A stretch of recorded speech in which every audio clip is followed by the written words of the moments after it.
Welcome to দিশার exam guide. প্রিয় তৃতীয় শ্রেণীর পরীক্ষার্থী বন্ধুরা, তোমাদের জন্য এই ভিডিওটিতে আমি আলোচনা করতে চলেছি তৃতীয় শ্রেণী অর্থাৎ ক্লাস 3 এর সেকেন্ড সামাটিভ এভলিউশন টেস্ট 2026 অর্থাৎ 2026 সালের সেকেন্ড ইউনিট টেস্টের তৃতীয় শ্রেণী বা ক্লাস 3 এর আমাদের পরিবেশ বিষয়ের প্রশ্নপত্র সম্পূর্ণ উত্তর সহ ভিডিওটিতে আলোচনা করতে চলেছি। শ্রেণী তৃতীয়, সময় 1 ঘন্টা, বিষয় আমাদের পরিবেশ, পূর্ণমান 30। বিদ্যালয়ের নামের জায়গায় তোমরা তোমাদের বিদ্যালয়ের নাম, শিক্ষার্থীর নামের জায়গায় তোমরা তোমাদের নাম, ক্রমিক নামের জায়গায় তোমরা তোমাদের রোল নাম্বার লিখবে। এক দাগে কি বলেছে দেখে নেওয়া যাক। সঠিক উত্তরটি নিচে দাগ দাও। 4টি প্রশ্নের উত্তর করতে হবে, 4 মার্ক, প্রত্যেকটির জন্য 1 মার্ক করে বরাদ্দ। একের ক, পাকা বাড়ি তৈরি করতে যেটি লাগে না সেটি হলো উত্তর মাটি। খ, টুনটুনির বই, এই বইটি লিখেছেন উত্তর উপেন্দ্র কিশোর রায়চৌধুরী। গ দাগ, মানচিত্রের ওপরের দিক হলো উত্তর দিক। ঘ দাগ, মাঝ আকাশে একটি আলোর নদীর মতো দেখা যায়, ওটি হলো উত্তর ছায়াপথ। 2 দাগে, শব্দ ঝুড়ি থেকে শব্দ নিয়ে শূন্যস্থান পূরণ করো। দেখো 4টি শূন্যস্থান পূরণ করতে হবে, 4 মার্ক, প্রত্যেকটির জন্য 1 মার্ক করে বরাদ্দ। শব্দ ঝুড়িতে আছে পশুর চামড়া, নিকটাত্মীয়, পাখা এবং উল্টো। 2 ক, সূর্য থাকে ছায়ার উল্টো দিকে, শূন্যস্থানে উল্টো। খ, মামার ছেলেমেয়েরা হলো আমার নিকটাত্মীয়, শূন্যস্থানে নিকটাত্মীয়। গ, আগেকার দিনের মানুষ তাঁবু বানাতো পশুর চামড়া দিয়ে, শূন্যস্থানে পশুর চামড়া। ঘ, বাড়িতেও আছে স্কুলেও আছে এমন একটি জিনিস হলো পাখা, শূন্যস্থানে পাখা। 3 দাগের প্রশ্ন, ক স্তম্ভের সাথে খ স্তম্ভ মেলাও। এখানে দেখো 4টি প্রশ্ন উত্তর করতে হবে, 4 মার্ক, প্রত্যেকটির জন্য 1 মার্ক করে বরাদ্দ। পোস্ট অফিস, উত্তর ইংরেজি কথা। ওলন্দড়ি, উত্তর রাজমিস্ত্রি। মানচিত্র, উত্তর ম্যাপ। পূর্ণিমার রাত, উত্তর চাঁদ।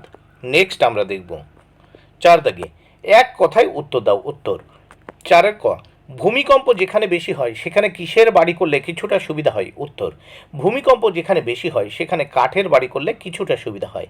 খ, কুমোর বা কামারের কাজ কি ধরনের শিল্প? উত্তর, কুমোর বা কামারের কাজ হলো কুটির শিল্প। এবার আমরা নেক্সট পেজ বা পরের পৃষ্ঠা দেখে নেব।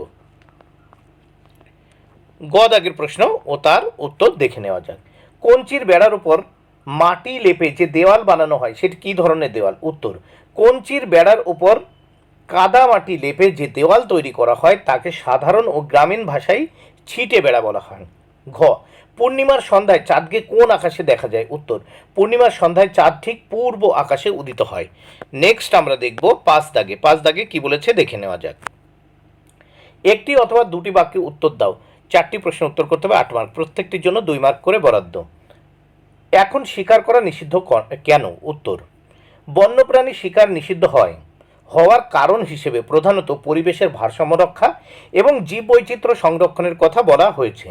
নির্বিচারে পশু পাখি শিকার করলে প্রকৃতির স্বাভাবিক নিয়ম নষ্ট হয় এবং অনেক প্রাণী চিরতরে পৃথিবী থেকে হারিয়ে যেতে পারে। নেক্সট, তুমি কিভাবে অন্যদের সাহায্য করো? উত্তর দেখে নেওয়া যাক। আমরা আমাদের চারপাশের মানুষ, পশু পাখি ও প্রকৃতিকে নানাভাবে সাহায্য করে থাকি।